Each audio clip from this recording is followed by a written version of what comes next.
Chapter 14. Educating Olive. Dogs love to be trained, or at least to play a game that challenges whatever brain cells they might possess.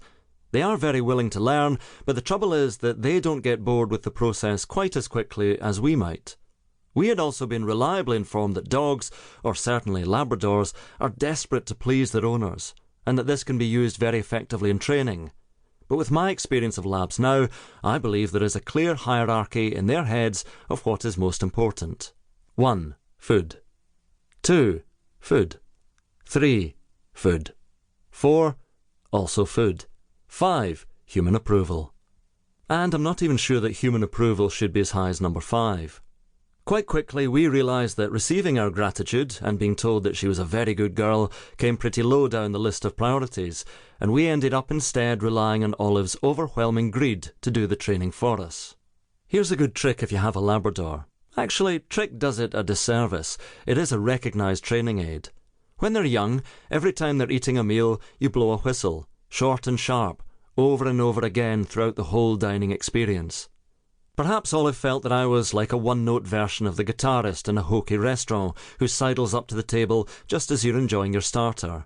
But the results were devastatingly effective. Subsequently, any time on a walk where Olive's concentration drifted to some other matter or she wandered off, there was a solemn nod from me to Caroline and the nuclear option was taken. A few blasts on the whistle and she would lift her head from whatever she'd been doing, eating grass, eating sticks, eating a child's apple and fingers, and come sprinting to us as if her life depended on it. All for a tiny morsel of training treat, and because we had conditioned her brain like evil geniuses. Yet this was a minor triumph in a battle of wills. Olive has long since won the war. It's mostly our fault for training her in a rather half-hearted way, or abandoning it when we thought we had it cracked. Labradors are some of the most trainable dogs you'll find, but you still have to work at it. We only did a bit, and as a result Olive will obey us, but only when she decides that it's in her own interests. We finally signed the Treaty of Surrender when, after 2 years of existing beneath us, staying in her bed or on the floor, she very nonchalantly one evening hopped up alongside Caroline on the sofa, with a look that said, "This is happening, get used to it." It was a moment of huge physical and metaphorical significance. She had risen to our level, brazenly suggesting that she was now equal to us in standing.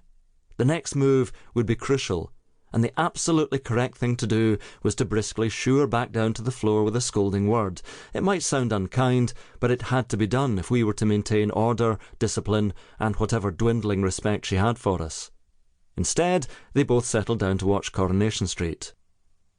But I think now it is perhaps that willfulness that I like most about Olive. I don't really want a dog which has been utterly conditioned by us, submissive and bent to our will by rigorous training. Yes, I'd like her to come back a bit more promptly, or indeed at all, when I get frustrated with her grazing on a walk, but I wouldn't change it. Perhaps I love her personality because it seems not a million miles from my own. She could certainly be considered cheerier, but she also has her moments of saying, "I don't want to do that, so I'm not going to. Life's too short." And in her case, she would have a stronger argument. The well-known phrase is that dogs look like their owners, but in our case, it's more that we occasionally appear to have a similar outlook on life. I'm well aware that I may be reading a bit too much into it and seeing things only because I want to, but there is certainly a strong connection. Within the first few months of collecting her, I'd become totally besotted. Of course I'd loved all the dogs I'd known before, but because Olive was completely our dog, our decision, our choice, from when she was a glint in her father Henry's eye to returning home with her and living every moment of every growing phase, the bond was far greater. There was, though, one growing phase still to complete. Again, it varies from breed to breed, but to play it safe with still-forming joints, black Labradors shouldn't be taken on truly arduous walks until they're about 18 months old. You build them up very slowly, as we did with Olive. Since leaving her native Devon, she had done plenty of things and seen some sights, walking, swimming, eating, walking a bit further, and eating a bit more, leaving nothing unsniffed or unchewed within a few miles of our house. But now she was ready, and it was time to expand those horizons. It was time to head for the hills.